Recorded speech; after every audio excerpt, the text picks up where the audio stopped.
Oi pessoal, seja muito bem-vindo ao canal, eu sou o Rafa. Eu vim conversar com vocês um pouquinho sobre um filme de ficção, um filme maravilhoso de ficção. O nome do filme é Drácula, uma história não contada, é um filme maravilhoso.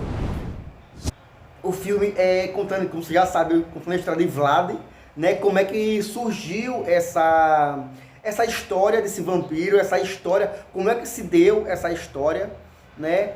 O início do filme é contada como ele não era vampiro ainda, ele é conhecido como Vlad, o Empalador, porque naquele tempo quem predominava era o Império Otomano. Ele pegavam as crianças, né? E não importa a idade, eles pegavam as crianças e levavam para ser treinadas para se tornarem grandes guerreiros. Naquele período, o Império Otomano era o maior império do mundo.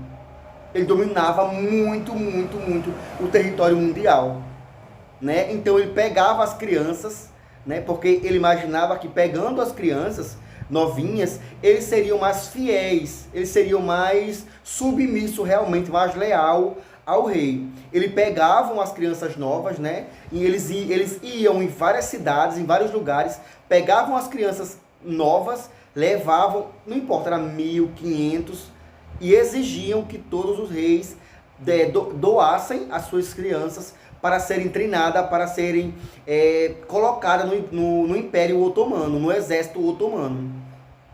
Vlad foi uma dessas crianças, né? Ele foi treinado desde novo. Ele começou a empalar as pessoas, né? Antes de ser vampiro, ele era uma pessoa comum, só que com uma grande habilidade, uma grande força. Como mesmo diziam no filme, ele valia por 10, 100, por muitos soldados, porque ele era muito habilidoso com a espada, na questão luta corporal, né? E isso, ele cresceu, o pai dele morreu, ele era filho de um rei, ele era príncipe, mas mesmo assim ele foi entregue ao Império Otomano porque existia rei, só que o Império Otomano era muito maior. Então, para o rei reinar tranquilo, ele tinha que fazer tudo que o Império Otomano desejava. Então, o pai de Vlad deu Vlad para o Império Romano, para o príncipe. Você entendeu como o Império Romano era poderoso, né? Que ele exigiu até o filho do príncipe, do rei. Então, ele exigiu que Vlad fosse dado para o Império, para ele ser treinado. Ele foi dado, né? Como foi pedido. Ele cresceu e se tornou um grande guerreiro. Quando o pai dele morreu, ele voltou para assumir o trono do pai dele. Quando ele voltou, ele passou, se não me engano, foi 10 ou foi 20 anos com o seu reino em paz, né? E quando o rei saiu para caçar com os seus súditos, que eles chegaram em um lago, ele encontrou dois capacetes do Império Otomano. E ele viu que o Império Otomano tinha ultrapassado para a linha do rei. Porque era assim, tinha o rei e tinha delimitação. Ele obedecia ao Império Otomano, mas não queria que o Império Otomano ficasse circulando livremente pelo seu reino. E ele percebeu que nesse rio, nesse capacete, tinha como fosse umas garras no capacete. E ele tinha dito que tinha vindo da montanha.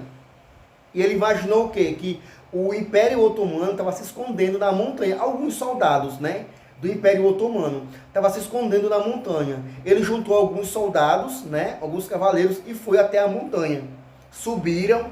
Quando chegou na montanha, eles entraram e lá eles encontraram uma criatura que atacou eles, levando à morte três dos seus súditos, e ele só não morreu porque ele estava com um anel de prata e conseguiu chegar no final da caverna.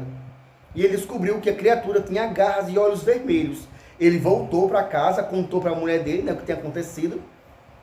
E tudo bem. Quando estava na grande festa, na celebração, quando o Império Otomano chegou exigindo o seu tributo, que era a sua paga em prata. Ele deu, né, as pratas para eles, e o Império Otomano, por ele ser um império muito grande, os soldados deles eram muitos debochados, eles faziam pouco, eles queriam fazer o que quiser com as pessoas, sabe? E as pessoas ficarem caladas. Quando o rei entregou a prata, um dos súditos falou assim, um dos súditos do Império Otomano.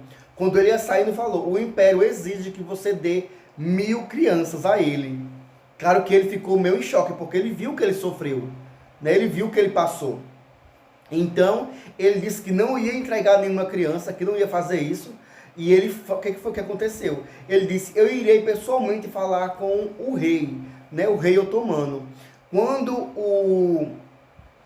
o súdito do Império Otomano saiu, ele ficou desesperado, porque ele viu que não tinha jeito, ele teria que entregar as crianças, né? E talvez até o próprio filho, que ele tinha um filho.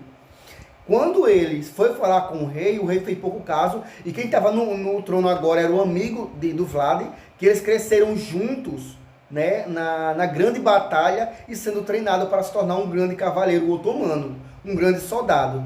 E ele imaginou que por serem amigos, terem crescido junto, ele iria ajudar ele, e se ele pedisse, ele iria conceder esse desejo de não doar as crianças. Só que isso foi negado, e ele voltou para casa, sendo obrigado a pedir ajuda a esse monstro, a essa criatura, né? Foi quando ele se tornou um vampiro, que vem daí a questão do Conde Drácula, o Vlad, né? Que é como se fosse realmente a história do Conde Drácula, né? E veio daí, ele ganhou, quando ele conseguiu vencer, né? Conseguiu subir a montanha. Ele pediu ao monstro, a esse vampiro mais velho, que desse o seu poder a ele. Ele conseguiu, e ele ganhou grande força, ganhou grande habilidade, e ganhou a força realmente de um vampiro, né? Eu não vou contar totalmente o resto do filme, porque senão vocês vão acabar perdendo o interesse pelo filme. Mas eu achei interessante que no final do filme, se o diretor tivesse aproveitado e ter ido por um roteiro diferente, eles teriam conseguido pano ou história, argumento, para fazer até uma trilogia ou até mais, o que sabe até uma franquia desse filme, né, com o Conde Drácula, porque ele consegue transformar algumas pessoas, e por a história ter ido por um lugar diferente, por uma trajetória diferente, não deu certo, né? Não vou me aprofundar mais, senão vocês vão perder o interesse pelo filme, tá? Então é isso, se inscreva no canal. O nome do filme é Drácula, uma história não contada. O filme está em catálogo da Netflix, maravilhoso filme. Então é isso, pessoal, se inscreva no canal, compartilhe, ative o sininho e até o próximo vídeo.